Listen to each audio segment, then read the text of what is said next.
Hello, and welcome to Journey to SEA 2024. This is Shelley Ann Edwards Barron, your creative writing specialist, here to talk to you all things reports and narratives. And recently, I've been adding in a bit of comprehension. So, if that's something that you're interested in, then stick around to the end because I'm going to be speaking about answering a specific question. Now, every week I send out requests for questions so that I could answer the questions that are most pressing for you. And someone asked me about how to maximize on the marks for comprehension questions like how does the writer make you feel and what do you think the writer is feeling. So those are two specific questions. We had spoken about something similar, but I'm going to address that again because that's the question that I got today. And so that's going to come near the end where after we've done the creative writing, which we're beginning with reports, and then we're going to narratives. All right. So for the reports, today we're looking at editing, strategies for editing reports and revising. Um, I guess self-editing is really what we're aiming for because we really want to teach students all about reviewing their own work. Now, as a writer, when you write something, you have it absolutely clear in your mind, usually. And when you put things on paper, you know what you want to say. But then when you're putting it on paper and you're handwriting it, sometimes, the mind works a little faster than the hand. And, we might skip a word, we have different issues and so on. So it is always, always, always a good practice to edit. However, and I pause here, I have noticed that many students don't like editing. They think of editing as a problem the same way they think of planning. And just as I advocate for planning, I'm advocating for editing. So you really want to show students how to manage their time effectively so that when they write, what they're doing is giving some time for planning and some time for editing when within that whole 50 minutes. So the idea is not that you're spending 50 minutes to write. You have 50 minutes in the creative writing to complete the report or narrative. However, there is a process. And I know most of you would be familiar with the writing process, but part of the writing process, and I'm just going to, um, you know, put a little bit of information, I'll share it on the screen. Um, there are actually, well, I guess we could, I'm going to work with the four sections, right? Four parts of the writing process. So part one, we have pre-writing, which is where the planning and so comes in. Then we have what we call drafting, and then we have revising, and then editing. And then I guess finally we would call that the presentation, I guess if you want to call it that, that's when you submit kind of thing. Um, so here it is. So pre-writing, drafting, revising, editing, and the presentation, which is when you complete and that's make the final changes and so on. So today we're talking about the revising and editing of reports. And I really wanted to pause a little bit and remind everyone that writing is a process. And I've put the main sections of the process on screen, so you should be seeing that. But the idea is that students need to recognize that it's a process. So it's not I get a prompt and I write and I hand it up. There's a process involved, and each step of the process is important. So I don't want students skipping planning, and they shouldn't be so rushed for time that they're skipping the revising and the editing either. Now, of course, it's not going to be the kind of lengthy back and forth revising and editing that you would do while you are learning, because, yeah, we are on a clock, and so we have to allocate some time for things. But we really want to get students into that habit. And I can tell you, when I taught university writing, I taught students the same thing. This is the writing process, whether you're writing at preschool, primary school, secondary school, university, at your job. This is the writing process. So getting students comfortable with this writing process is going to serve them throughout their academic careers and beyond. So really get students to understand that this is part of the process. It's not something that's going to waste their time. It's part of the process and is really meant to help them enhance their writing and create a higher quality product at the end. Both the pre-writing and the revising and editing work this way. And so we really do want students to plan reports as well as revise and edit. So what sort of time allocation should go into this? So we have 50 minutes, right? And I think about 5 minutes for planning and then 35 minutes for writing, which would be calling the drafting. And then we would have 10 minutes. I know that sounds like a lot, 10 minutes for the revising and the editing, but I'll tell you something. The revising and editing is really where the um the changes will be made that would definitely enhance the report. So unless the student has um and like a perfect, excellent, absolutely thorough understanding of report writing and they don't need a lot of revising and editing, then you could reduce that time. So it really depends on the student, but my recommendation is to give at least 10 minutes. And the beauty of that is, even if you aim for 35 minutes of writing time and you go over that a little bit, you're still within the time frame where you can get some editing done. If you aim for 40 minutes or so of writing and then you leave just 5 minutes for editing, if you tip over a little bit more writing time, your editing time evaporates. And you absolutely want to have some time for editing. And so that's the spread that I recommend. And of course, students will have to practice this and you will work with the student, work with your child to see what is best for them and how many errors and so on that they're making so that you could really kind of pinpoint what the editing time should be like. And even though I put editing time there, I really do mean revising and editing because these are two different things. And so I should probably clarify that a little bit before we move on. When I say editing, I'm speaking in general for both revising and editing, even though I'm just using the one word.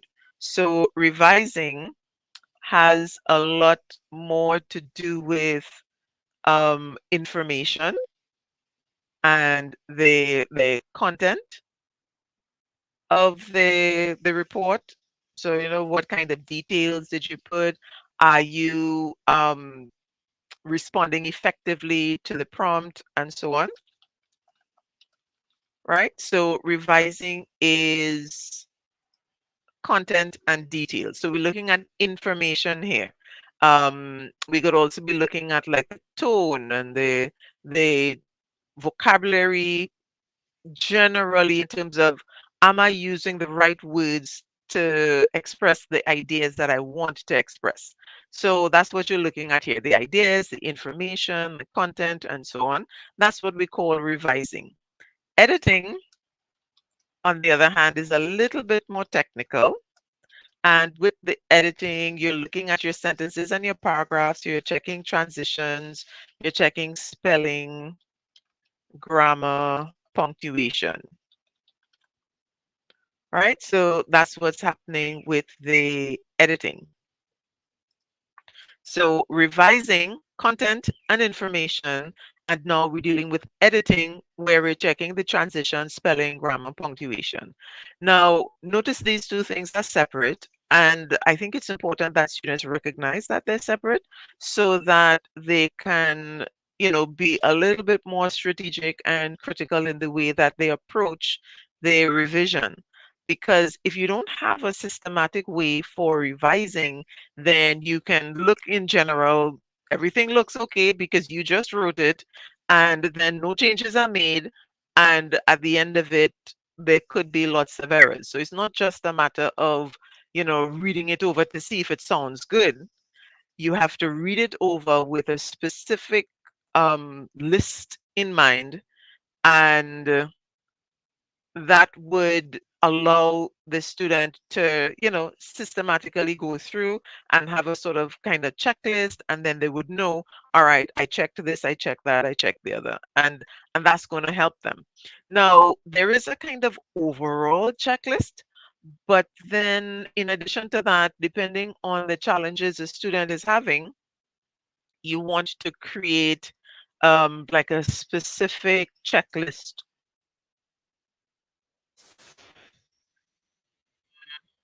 All right, just a second. I'm trying to bring up a slide to share with you.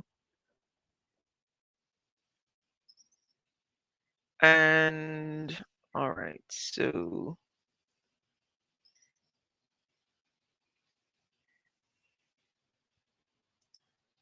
let's see if I try it this way, if it'll work. All right, so I'll bring it up in a little bit. So I did a checklist to show you the areas. I got about seven, three of them in the area of grammar, because I've noticed that that's one of the issues where um, the writing is concerned. Lots of students have issues with the grammar. And remember, grammar is like a broad term that covers several different things, right? That's why I'm saying that's one of the main areas.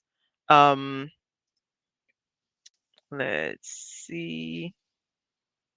Okay, right. I think I know what I'll do.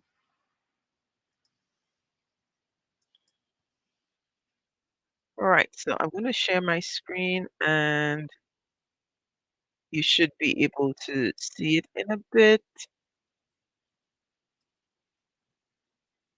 Let's see. There we go. Self-editing and revising. So we're working with pretty much the CLOG rubric, and that goes content, language, organization, and grammar.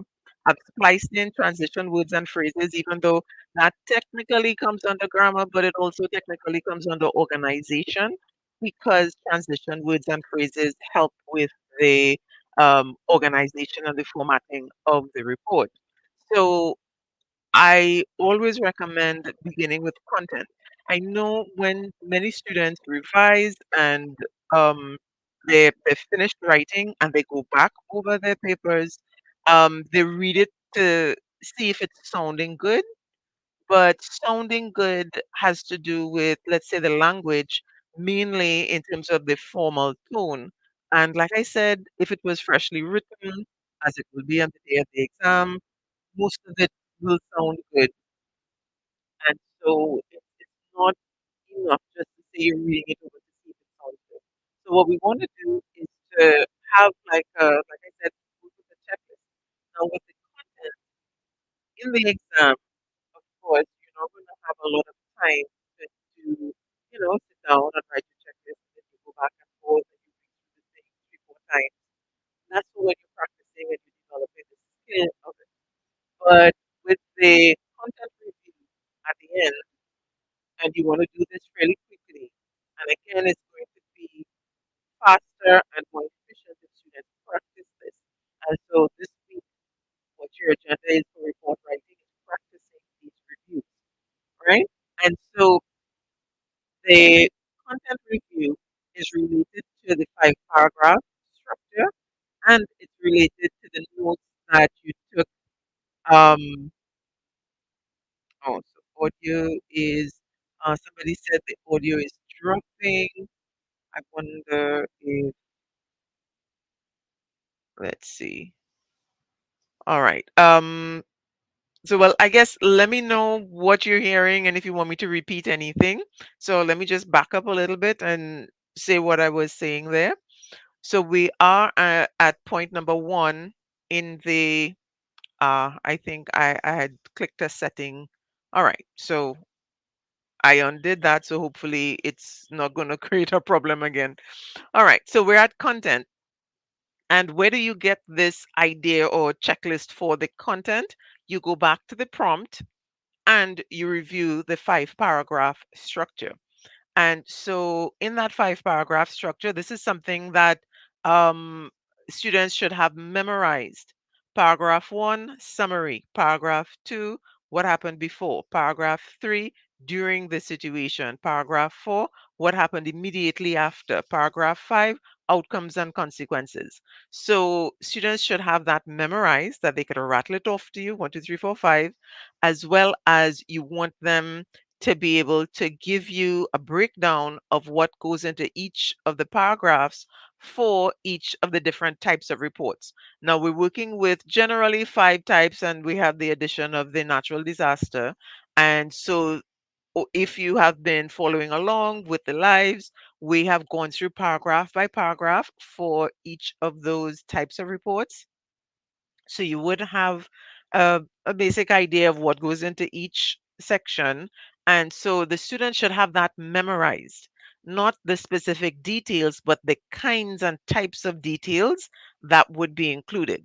Right. So having that memorized, having been practicing that for, past couple of months and so on, when you get to the content and during the exam, what students would be doing is annotating the prompt, which would be circling things, doing little arrows, making little jottings and notes about important parts of the prompt, and jotting down things that they may have challenges with. So if you know that your child or your student has challenges with transition words, part of the annotating the prompt should be writing down, remember transitions. Or if they have challenges with their language, like the vocabulary, they should be in their notes while they're annotating, writing things down like, remember formal language or formal words. Because the whole point of the planning and the pre writing is to gather thoughts, organize thoughts, and sort of set intentions for the writing. And that's going to allow the student to give their most effective writing when they're putting the report together. And so when they're reviewing, that's what they're checking. So you're checking the notes that were made in the pre writing, you're reviewing the prompt and the annotations that were made, and that should take you like 2 minutes or so. You're the um, reading over the writing, reading over the report with that in mind. And then, so you just do a quick, all right, paragraph one. Yeah, I think I have. And, you go through with your checklist, right? And then when it comes to language, we're looking at formal words and clear writing. When I read it over, am I understanding what I'm trying to say? Are there any extra words, or do I need to add some explanation or something? And so that is part of the review. Then organization, paragraphs and sentences. Are my paragraphs too long? Um, do I have any challenges with the sentence structures? Are my sentences varied? Do I have too many long sentences, or are all my sentences short? So these are the things that we're looking at that point. And then transition words and phrases. So am I using transitions effectively? Do I have adequate transition phrases to begin each paragraph, 2, 3, 4, 5? Do I have transitions within the paragraph? Those are the things that you're checking for there. And then with the grammar, because grammar includes quite a few things, we want to check past tense, subject verb agreement. We want to check spelling and punctuation. We want to check pronouns. I had a comma there because I was going to type in something else, and then I was working on it just before the live and I left it blank.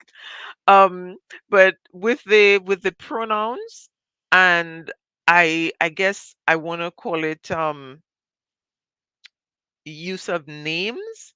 So I could figure out how to fit that in. But when you write with the report, pronouns are allowed, but you have to be really careful how you use them, We don't want to overuse them, and they have to be absolutely clear. Remember, a pronoun is a replacement for a noun in a sentence so that you don't have to be repeating the noun over and over. But a pronoun is not the only way to do that. You can actually use, let's say, um, the principal's name is Mr. Harinarain, and you say Mr. Harinarain, and then after that you say he, then you could say something like the principal or the head teacher. So you can use replacement phrases as well, not just pronouns. So that's something to pay attention to because I know the pronoun issue is a high point of contention. And again, if you're not sure about whether or not pronouns are acceptable, including the first person pronoun I, make sure you get a copy of the frequently asked questions on reports that was issued by the Ministry of Education. It is in the SEA Peacefield Approach Facebook group. If you're not yet a member, then join that group. Lots of resources in the file section. But make sure and get a copy of that and go through it, and you would see pronouns are acceptable. The issue is that pronouns have to be used effectively and accurately and not overused because they do tend to create, I guess, to reduce the formality just a little bit. So you don't want to overdo it. When it's overdone, it becomes too casual. But in order to maintain just, natural grammatical structure, you are absolutely going to have to use pronouns from time to time. So those are the things that you're looking at. And I would recommend sort of grouping it and reading, having students get into the practice of reading over their report twice, and if they have time, a third time, right? But at least twice. So in the first reading, what you do is content, language, organization. And then in the second reading, you go through for the spelling and punctuation and tenses and so on. So you're not just reading it once and trying to do everything at the same time. That's going to cause you to miss things, and then you might end up reading things over and over and still not seeing clearly what the issues are. So do that, in do your revising and editing in two sections. Another thing with the revising and editing is that students should learn how to make changes. If they see an issue and they have to make a change, they need to know how to make the change. So, all right, let me just shift to another slide that I wanted to share with you. And this one is actually from the, where is it? Right. This one is from the 5 reports challenge that I have, which kind of goes into lots of details with report writing. If you don't have a copy, I'm going to share some information in a little bit about that.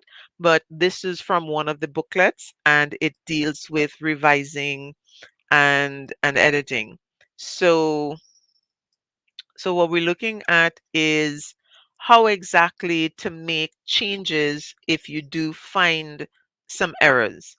Now, in this case, there are two main ways to make changes that I recommend, and neither one of them includes an eraser because a lot of times when you erase, so the process for erasing is we have to erase. How much do we erase in order to fit the new ideas, right? So do we erase the whole sentence and then try to write over the sentence when we really just needed to change 2 words or 3 words? So we really want to pay attention to that. Um, so we want to, first option, if we're adding in, we use the little upside down V. I know there's a fancy name for it, but just upside down V shows an insert, and then you write the new word to the top. If you want to make different kind of change. It's not an insertion. You actually want to remove something and replace it with something else. Then you draw a line through it and you write the word above. Students should be able to do that for, one or two little things and, you know, minor errors. If, however, there is a longer thing, like you realize, oh my goodness, I forgot a whole detail that I want to add in, I'm going to need to use a whole sentence for that. Here's an option. See this asterisk here? Put the asterisk where you want the information to be inserted, and then at the bottom or at the side, wherever you have space, write what it is you want to insert. And so the reader now would be looking at this and they'll see the asterisk and they would see the asterisk down here and they would know, okay, this is needed up here. And that's a way to actually help um, readers if you want to add in information, but you don't have the correct space.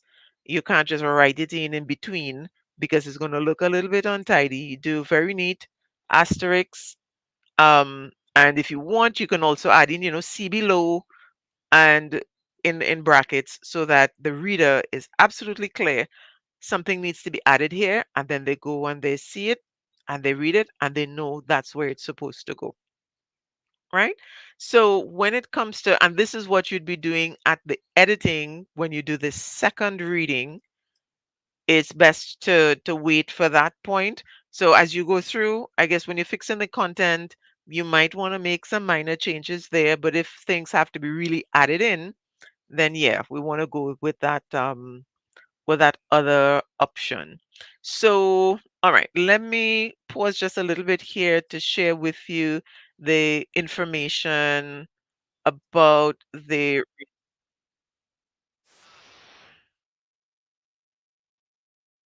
All right. So the resources, what do we have? Now for the report writing and the narrative writing. So as I said, that information that I shared with you is from a booklet, and that booklet is part of the report writing series that I have, and there's one for narrative writing as well. So this one for the reports is called Five Reports Challenge Digital Report Writing Series. So I email it to you. So it's just a matter of if you're interested, send me a message and say, I'd like to get a copy. Let me know which one or both. And once I get a screenshot to confirm payment is made, and preferred payment would be bank transfer, but other options are available, credit card, cash. If it is you need those facilities, just let me know and we could work it out. But this particular booklet series has a lot of information regarding the different types of reports. You get sample reports, and that booklet that I shared from has there's an entire booklet on revising and editing, which gives you information on how to go about doing that, making these changes. There's also a section on vocabulary, and the self editing in general is there. So it's something that I think if you don't have a copy, get a copy because it takes you through paragraph by paragraph for each type of report. You get a sample report, as I said. So it's a really good booklet for those preparing for exam that you can go through. You get prompts that you can practice and so on as well. And it's the same thing with the stories. This one is a little bit longer, hence the price difference, because with this one, you get instead of the intro and supplements plus five. This one has five reports. Well, actually six because I've added in the natural disasters. With this one, you get seven stories. So what I do is to um, I group stories into like different subgenres. Like there's subcategories of stories. So like science fiction, fantasy, folklore, thriller, mystery, and so on. And that one, and so I have a sample story for each one. as well as the um, so you get a sample story, you get descriptive writing, you get editing for narratives as well, and a couple other things. So I try to make it as useful as possible, and again, specifically for students preparing for exams. Right? So I just thought I would share that with you because a lot of what I talk about here during the live is I give you kind of like snippets, but if you really want to have something that you can work with and go through and follow along with what I'm sharing, then, getting the booklets would be a good idea. So, I'm going to, when I share, for some reason, when I share in the comments, it doesn't go show up in all the comments so that you can go to that link. Yeah, so it just told me that, it's not posting to Facebook. So wordcoach.com/resources, that takes you to the page where I have other resources that might interest you, like, for example, the solutions to the ELA past papers from 2019 to 2023, grouped with explanations. And so I gave the answer and then an explanation of why that answer is more correct, what type of question the student has to respond to, and those kinds of things. So there are a few resources, and I wanted to pause just to let you know that because in addition to these lives, you can actually access those resources so that you could continue working systematically with your students. Um, and then I am actually working out my December sessions right now. And so in December, I want to do a few things. Yes, I'm being a little bit ambitious, but I know there's a need, and my classes are very small. So for example, I don't take more than 10 students in a class. So I know I can only support a certain number of students at a time. So what I've decided to do is I'm going to offer information on how to teach report writing and how to teach narrative writing. Now, previously, when I did these, I did like one off, and like we spent like 3 hours or 4 hours at a time one day. And I realized that was like way, way, way too intense. So, what I'm going to do this time around is to stretch it over the course of the week. So, altogether, you're getting like 10 hours of instruction, and that would include resources and so on. So I'm still working out some of the details. It's definitely going to be going up by the end of this week, so you would know cost and duration and each what topic will be covered each day. One of the very, very important topics that would be covered is giving effective feedback. Now, I am doing a live session on giving feedback. Let's see. I'll tell you when that one is coming because we do have um I am following a schedule that is coming reviewing writing up later on this year, certainly. I think actually is next year. So I'll be going into a lot more detail next year. So a little bit about the feedback and so on. Right? But feedback, I know it is one thing to tell a student, hey, this is where your problem is. You need more description in your writing. But then how do they do that? Students need to know what exactly we mean when we give information about their writing, and they need a recommendation of what to do to fix it. After a few times of making the recommendation, the student should be able to recognize and remember the interventions and the responses for different types of errors. But now, when they're practicing, we absolutely need to give them some more details. And so I'm going to be going through how to give feedback for reports in that series. And then in the next week, when I'm doing narratives, I'm going to be doing how to give feedback there as well. I'm also going to be offering a comprehension program for the first time. It's going to be a little bit different from what most people are accustomed to with comprehension, because I believe that part of the challenges students are having with comprehension is that they're approaching the different types of comprehension all the same way. And that's an issue because these are different kinds of writing. And so, what's going to be happening is if you approach a nonfiction passage the same way that you approach a poem, we're going to have issues with the way you're responding. So, students who are able to master each type can actually make the switch. Even if they are not aware that's what they're doing, they are making the switch because they recognize this is a different kind of writing. I have to approach it differently.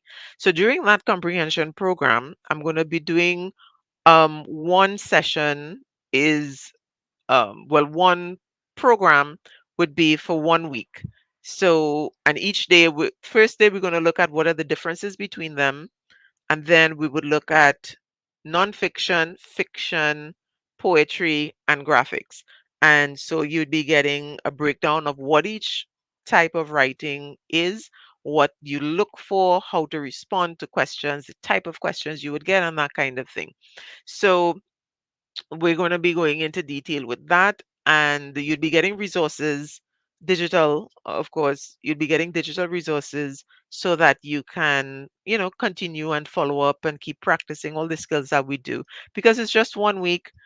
Comprehension is an ongoing thing. So, whereas I'd be able to demonstrate and give you strategies during the week and give you a little bit of practice, continued practice is required.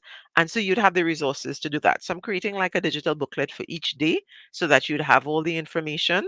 And then, of course, I'm going to be doing the report writing and the narrative writing drills.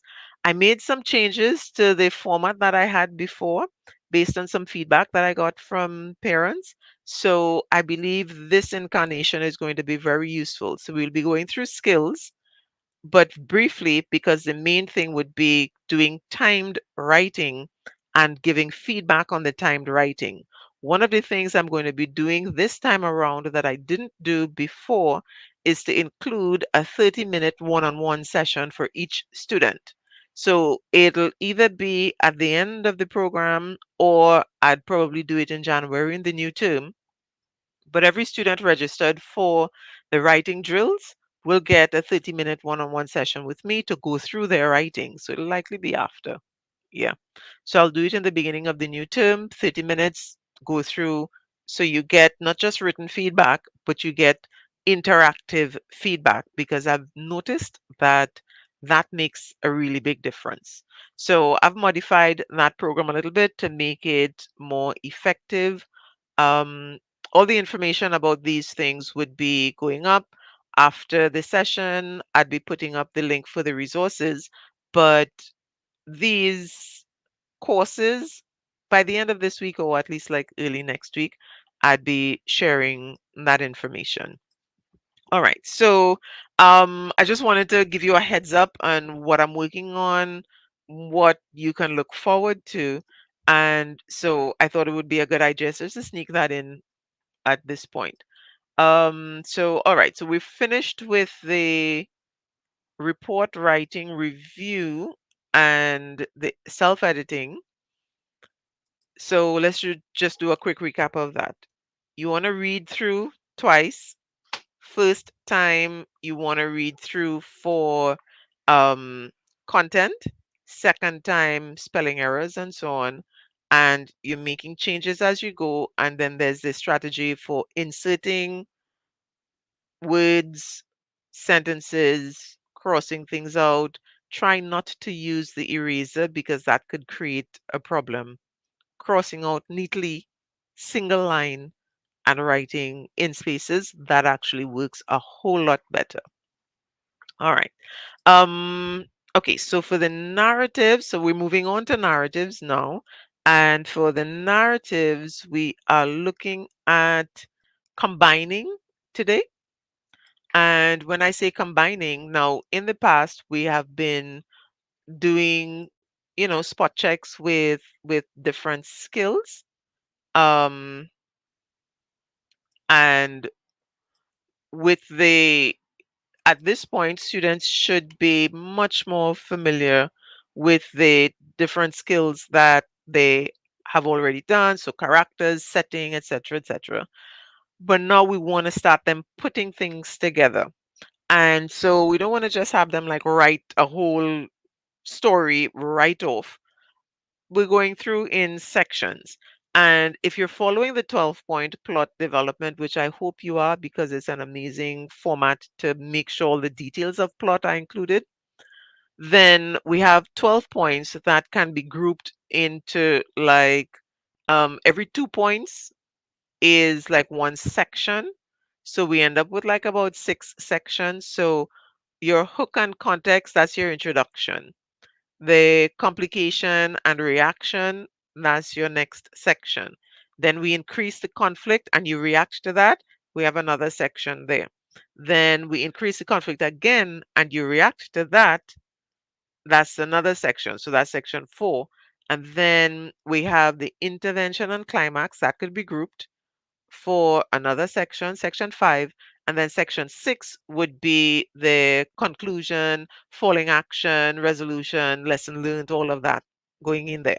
So, what you would want to be working on at this point is having students work with the first 3 sections. So, we're getting our introduction, beginning the conflict and escalating the conflict. So that's what we want students to be able to do right now, and that's what we're checking in. So we're giving them a prompt, and in their response to the prompt, they're writing up to the second conflict.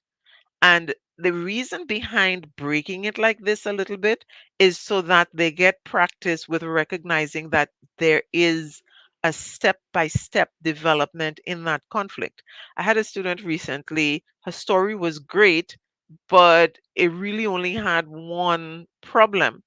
And if the story only has one problem, we really can't get rising action because you have this problem, you react to it, story ends. That's a very short curve. And so we don't get the build of excitement and rising action that you want to see. In order to do that, you need a minimum of 3 levels of conflict. And with those 3 levels of conflict, the reactions and responses.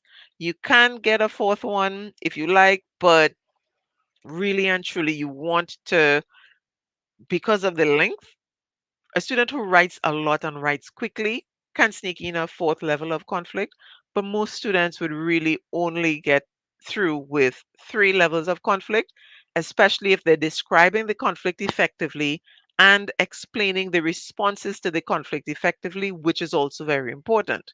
So that's why I recommend only 3. And I think that is the minimum to get that rise in action, rise in tension, the emotional increase. I tell students, think about it like a thermometer. And people talk about, being heated and, hothead and those kinds of things. Well, and bubbling over like a volcano kind of thing too. So the idea is as the story increases, the excitement and the tension and the danger and the drama also increases. And that is where your rising action happens. And because of that, what you want to do is have your students really just work with the first part. So we're checking in with hooks and context. We're checking in with development and escalation of conflict, but we're pausing so that we could reflect on what was written. And so that's really what you want to work on this week. Get a prompt, have the student write, but only let's say like first 3 or so paragraphs, of course, remembering that paragraphing in a narrative is different, right? So we're not holding them to the 3 paragraphs. However, we are holding them to when does the conflict begin? The conflict can't begin in paragraph 3 and you or the end of paragraph 3 and you have 5 paragraphs. You are not going to get effective rising action that way because you only have 2 paragraphs to build and end everything. You really want your conflict to begin at the end of paragraph 1 or at the very least the beginning of paragraph 2. that is the way to really get started early and have enough space within the rest of the story to build that rising action. So that's the thing that you want to work on this week. So you're working on reports, being able to edit. So in that case, you are getting reports that the student has already written, because I know in most schools, students are already writing reports and writing narratives. So when you're working with them at home, or you're working with them in, as a tutor or supplementing, then you would have them review what was already written. If they are, you're working with them as a class teacher, then you'd give them a whole report to write, and then have them edit each other's writing, and then do it again, but have them edit their own writing, because you really want them to be able to see and identify. And for some reason, students are way excited to point out errors in their peers' work. So that's a good place to start, because they'd already be excited to do that, right? So that's what you're working on with the reports. With the narratives, we're beginning to write, but we're pausing, and then we're reflecting on that. So we're not necessarily editing at this point, but we are reviewing and revising and having discussions about what worked and what didn't work, and making the strategies and changes to adjust. All right. So I think so that's what I really wanted to share with you, where the narratives and the reports are. So to, let's see, let's get to that question. Did I close it off? Hmm, I think I closed it off. Oh goodness, let me get back to that question on comprehension that was asked. I believe that, let's see, answered question. All right, so I'm checking back in the group, because the question came in SEA piece filled. And so, all right, here it is. How do you maximize marks for comprehension with questions like, how does the writer make you feel? What do you think the writer is feeling? Now, I'll deal with the first question and then the second one. And I'll say this: that question, how does the writer make you feel, is the same as asking, what is the mood? Because how you feel as a reader about what you're reading, that is mood. So when you see a question that says, how does the writer make you feel? That question is mood,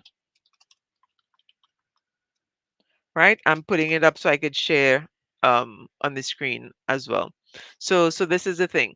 Question: how does a writer make you feel? The That would be a question on mood. So how do you answer questions on mood to maximize your marks? It's not enough to say I feel, or the writer makes me feel, and you give the feeling. It's not enough. That's not going to be a complete answer. A complete answer would include what in the writing made you feel that way. So, what you're looking for are specific words or phrases that make you feel that way, and you want to add why it makes you feel that way. So, a complete answer to this question, how does the writer make you feel, would be feeling plus evidence plus explanation,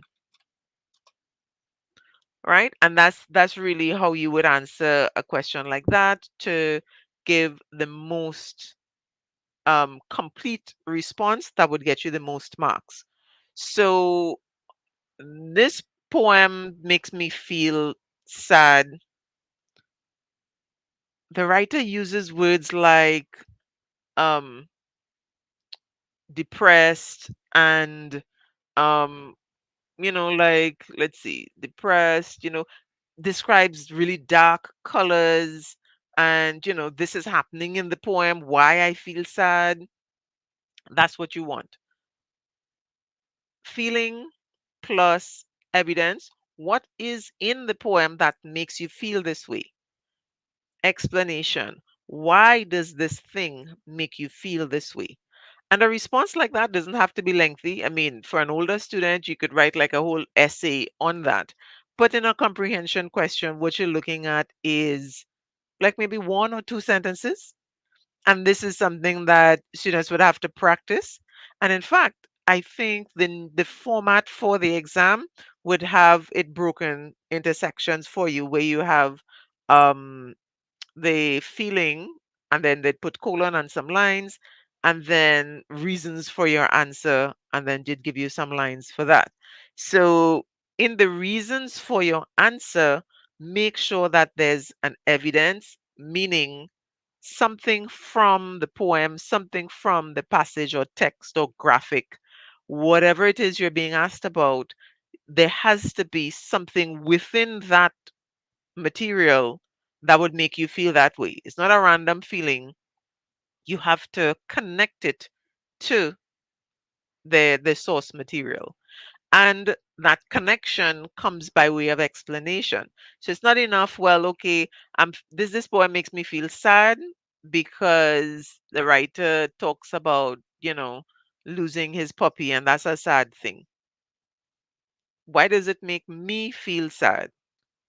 Those are the kinds of questions that you have to think about answering. And it's part of that, how do you feel? Because it's not only about your own ideas. Remember, you're responding. Comprehension means responding to text.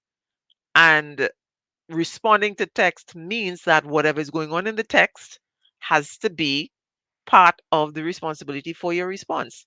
So definitely pay attention to that. The answer to the other question, what do you think the writer is feeling? Very similar. However, this has to do with tone. So the question, right? What do you think the writer is feeling?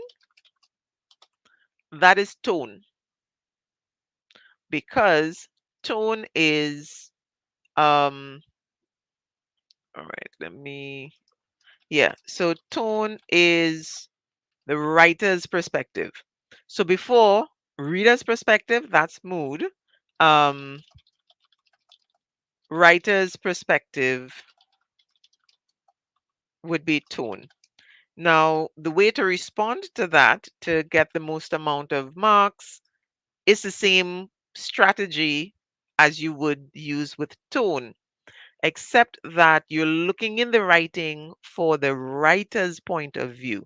So, really and truly, tone and mood are two sides of the same concept, but one has to do with the writer's perspective, and the other one has to do with the reader's perspective. So that's what makes the difference between mood and tone. So with this one, how is the writer feeling? That is tone, and your response is going to be the same strategy as you did with mood, but you're looking for something a little bit different. So remember, with mood, what did we give? Feeling, evidence, explanation. So um, the feeling, I think the writer is angry. Why? He uses words like chop and livid, and you point out vocabulary or a phrase that gave you the idea, and then you explain how the vocabulary or the phrase gave you that idea. So let's say I think the writer is angry because he used the word livid. Livid is a synonym for angry, and it means very, very angry. And that's why I think the writer is angry, because he kind of just said it by using this word. So that's the idea. But of course, you want to be able to answer that in like a sentence or two, no more than two sentences. So these are things that would need to be practiced. And so if you really want to maximize marks when it comes to comprehension, I say the number one rule is what answering the question, what in this passage, text, poem, graphic gave me that idea, and how did it give that idea? There's actually a response strategy. It applies both for writing and reading responses like this. Um, it's called point evidence analysis. Some people call it point evidence explanation analysis. And it creates a very funny acronym. So when when I teach this, I teach students, I tell them, okay, your responses need to P. So you can have PEE or PEA, still pronounced P, or you can have PEEA as well, but it's still pronounced P. It's a strategy that I first encountered it with secondary school students, and I taught it with university as well. However, young children at the primary school level can learn this. But of course, you might not want to tell them exactly in the lofty, fancy explanations, but just tell them, what's your point? Question asks, what do you think the writers feel? What's your point? The feeling. And then, what's the evidence? Words or phrases from the text. And your analysis or explanation, how are the words and feelings from the text connected to the feeling that I described or that I identified? And that's how it works. So kids are going to laugh, when you tell them your answers need to P. It's just a really interesting um, pronunciation of an acronym that can help you add a little joy and fun to the understanding of the poetry. And so it's really an awesome way to work on developing poetry comprehension in that way. All right. So I think we could wrap that up because um, in the sense of how you maximize marks for those kinds of comprehension questions. The strategy is the same, but the point that you're trying to make would be a little bit different. That's the only thing. And the strategy is to P, right? So give your point, give your evidence, and give your analysis or explanation of how the evidence and the point are connected.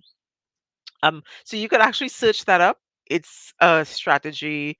Um, I think I see it mostly in the British system. I don't see it a lot within the American system, but I think it works really well. I use it myself.